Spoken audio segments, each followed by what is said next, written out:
Hello, all you faithful fighters for truth. Today we have breaking news for you, so be sure to subscribe and click the bell so you don't miss more important updates in the future. The COP28 meeting that I've been speaking about in my book, They're Coming for Your Children, and in other Drenda On Guards, it included 197 nations of the world. It was spearheaded by the UN, and the World Economic Forum has failed to accomplish all that the globalists wanted for the Climate Summit's agreement, primarily because, unlike the Biden administration, there are still other nations' leaders who are looking out for their nation's interests ahead of global dictates.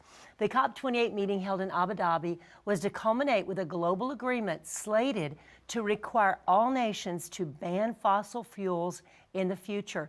But oil-producing nations in OPEC, like Saudi Arabia, Russia, and others, refused the language.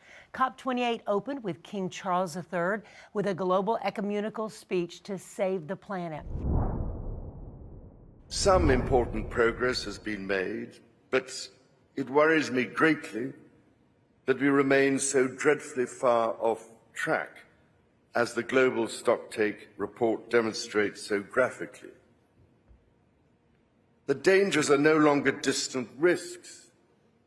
I have seen across the Commonwealth and beyond countless communities which are unable to withstand repeated shocks, whose lives and livelihoods are laid waste by climate change.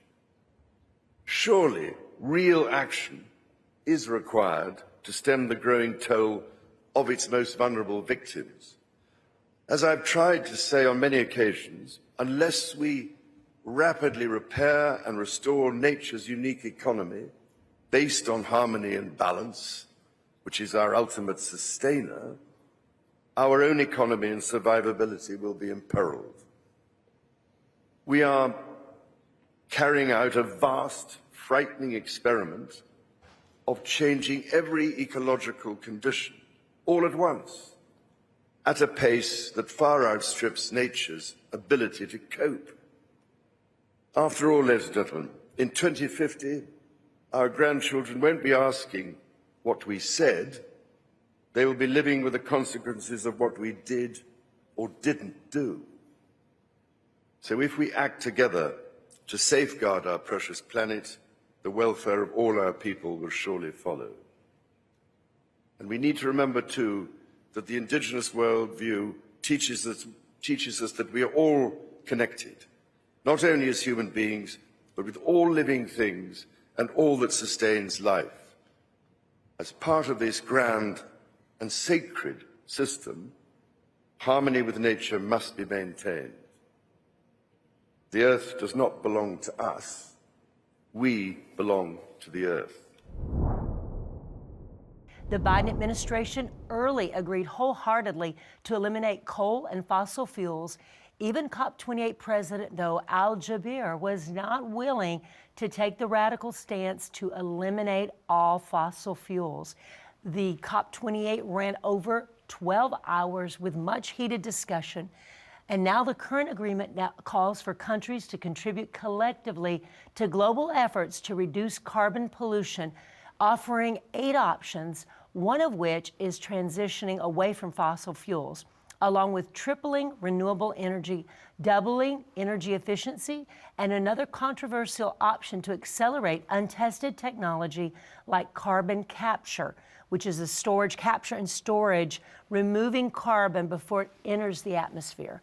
All of these things are still up in the air. I'll keep you posted. I'm going to be doing more analysis of what came out of COP28. But be sure, globalists are not finished with their agenda to try to dominate and control the world using energy and all of these environmental emergencies around climate.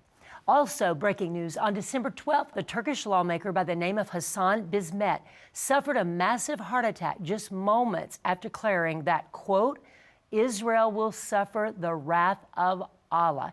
Here's footage from the event. Allah'ın gazabından kurtulamayacaksınız. Hepinizi saygıyla selamlıyorum.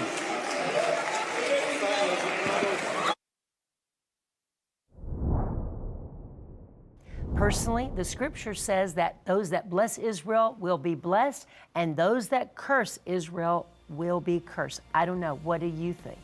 Another breaking news, Joe Biden approves $200 million for Zelensky. It's like a three-ring circus. These things were all going on at the same time.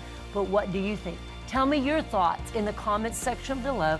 Don't miss Drenda on Guard Fridays, Eastern Standard Time at Rumble and YouTube. We'll see you then.